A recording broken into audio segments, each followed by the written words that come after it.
right now. Let's go out not far from Hillary Clinton's house in Chappaqua, New York, is Mike Emanuel with the very latest. Mike, it turns out she didn't think it was a big deal. That's why she kept her pneumonia a secret.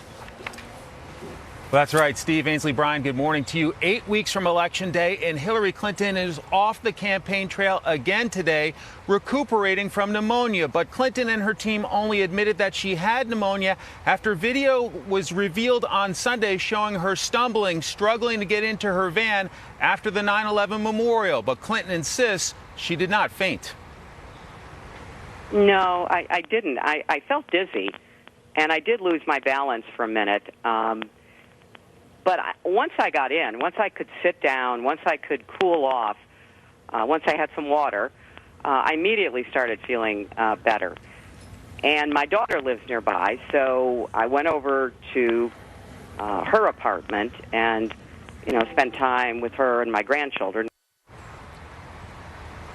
Before that interview, Clinton tweeted late yesterday afternoon, like anyone who's ever been home sick from work, I'm just anxious to get back out there.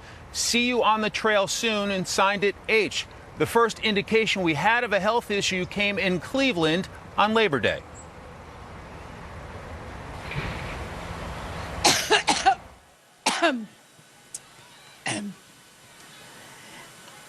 Every time I think about Trump, I get allergic. Clinton says she didn't think her health issue was that big of a deal. She says she's had some of these dizzy, dehydrated issues over the years, but did not give a precise number. Ainsley, Steve, Brian. Okay, that's troubling. Mike, thank you. It's good when you have a husband that's a former president that could fill in for you. So that will certainly not keep the money coming in. Some people might rather see him than they would her at some of these events. Right? No doubt about it. All right. Meanwhile, look who's here, Judge Napolitano. Judge, we got some legal things to talk to you about. First of all, and we started this chatter yesterday. Apparently, some Democrats are worried about Hillary, whether or not she's up to snuff when it comes to health-wise, could make it across the finish line. And now, apparently, a former DNC chair by the name of Don Fowler said yesterday, I think there should be a contingency plan developed by 6 o'clock this afternoon. He said that yesterday. The person who said that was appointed chair of the DNC by her husband. Bill Clinton. Right. Yes. So the DNC, the Democratic National Committee, has all of the authority of the Democratic National Convention when the convention is not in session. So the 104 members of the DNC could, this afternoon, if they wanted to, by a simple majority vote, replace her, as they did with Senator Tom Eagleton for medical reasons.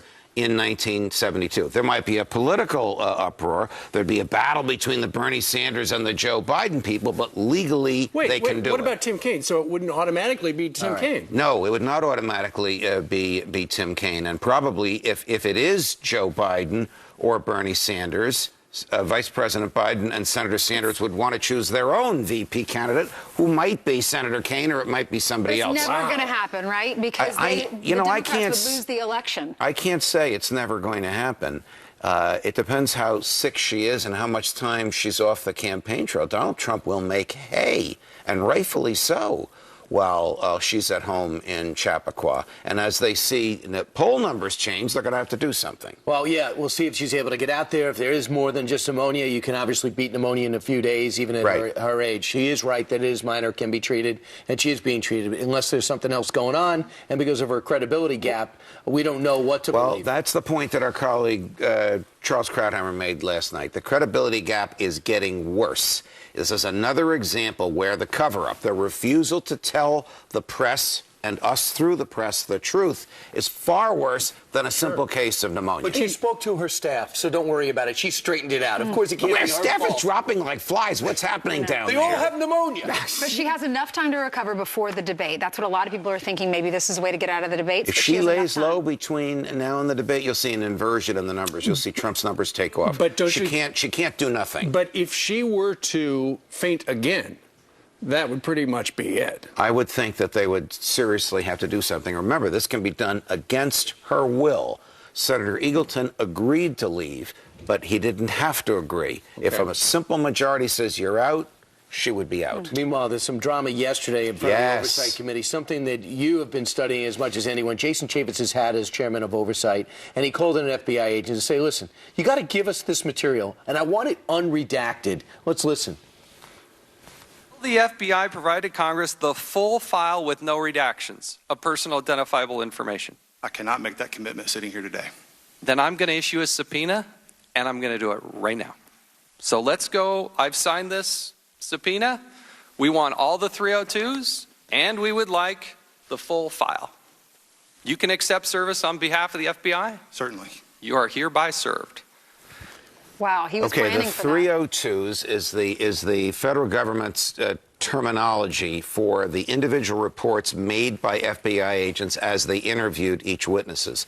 We saw some of those 302s when they released them the day before, the Friday before Labor Day, but they were heavily, heavily redacted.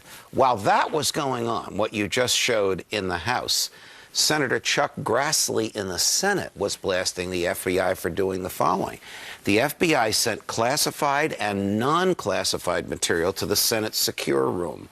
The people running the Senate Secure Room are told to treat everything in there as if it's classified, including the non-classified. Senator Grassley goes in, reads the classified, reads the non-classified, wants to discuss the non-classified in public, and they won't let him? They won't let him. And then he says, if I could reveal what I saw, it's earth-shattering. Right. But they won't let me reveal it. How can the FBI commingle classified and non-classified?